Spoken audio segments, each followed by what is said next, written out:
Oke, soal selanjutnya coba kita bahas soal tentang figural. Di sini saya punya dua jenis soal figural. Ini soal pertama dan ini soal kedua. Nah, kita mulai dari soal pertama. Carilah gambar yang berbeda. Di sini ada 5 opsi gambar dari A sampai E. Jadi kita akan cari gambar yang berbeda dari kelima gambar yang ada. Oke, kita mulai dari opsi A ya. Di sini ada gambar. Nah, coba kita visualisasikan gambar ini. Dari opsi A ke opsi B, gambarnya itu berputar ke arah kiri sebanyak 90 derajat ya. Ini ke arah kiri, maka hasilnya di gambar B. Kemudian kita visualisasikan lagi gambar B.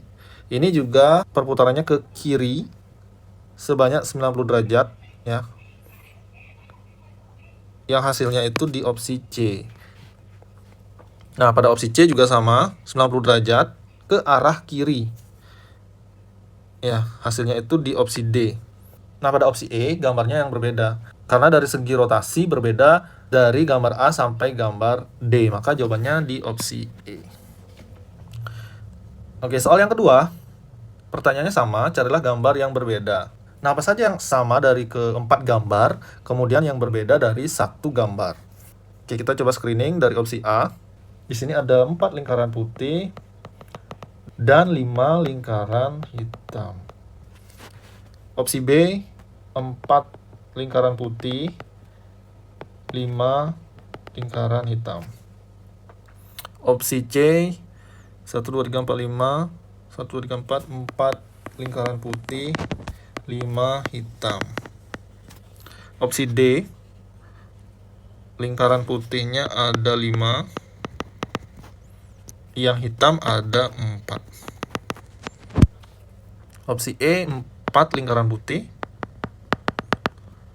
dan 5 lingkaran hitam. Maka yang berbeda gambar D ya. 5 lingkaran putih, 4 lingkaran hitam. Sisanya 4 lingkaran putih, 5 lingkaran hitam. Jadi jawabannya opsi D.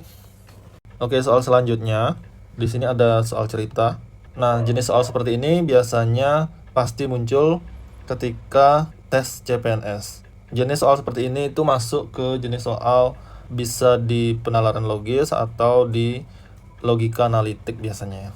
Oke, coba kita langsung baca pertanyaannya. Jika dalam suatu paket, seorang peserta mengambil nasi rames. Oke, ada kata nasi rames. Maka makanan lain yang harus diambil adalah, kita skip dulu untuk optionnya ya, supaya menghemat waktu. Jadi kita langsung baca ketentuannya. Saat liburan keluar kota, bagian konsumsi mengharuskan peserta menentukan paket makanan dengan ketentuan berikut. Ketentuan pertama itu, peserta hanya boleh memilih 4 makanan. Oke, 4 makanan. Kedua, makanan yang dapat dipilih adalah es campur, bakso, soto, nasi kuning, nasi rames, dadar gulung, dan kue bolu. Jadi ada 7 jenis makanan ya. Kemudian disuruh memilih 4. Ketiga, peserta harus mengambil nasi kuning atau nasi rames, tapi tidak keduanya. Kata kuncinya tidak keduanya, berarti salah satu. Keempat, dadar gulung dan kue bolu hanya tersedia untuk paket nasi rames. Ya, berarti nasi rames, kue bolu, dan dadar gulung ya, ini pasangannya. Kelima, es campur hanya tersedia untuk paket nasi kuning. Berarti es campur ini harusnya tidak ya, karena dia harus berpasangan dengan ini nasi kuning. Nomor 6, bakso tidak boleh dipilih bersamaan kue bolu atau soto. Bakso juga harusnya tidak, karena dia tidak boleh dipilih bersama dengan kue bolu. Ya, kue bolu kan pasangannya itu nasi rames. Atau kalian juga bisa membuat gambar untuk memudahkan menjawab pertanyaan seperti ini ya. Tapi kalau misalnya short term memory kalian bagus, nggak usah pakai gambar, langsung aja dijawab. Kita coba pakai gambar ya. Di sini harus memilih 4 makanan. Yang pertama itu pasti nasi rames. Yang kedua, dadar gulung. Ada pada ketentuan keempat, dadar gulung.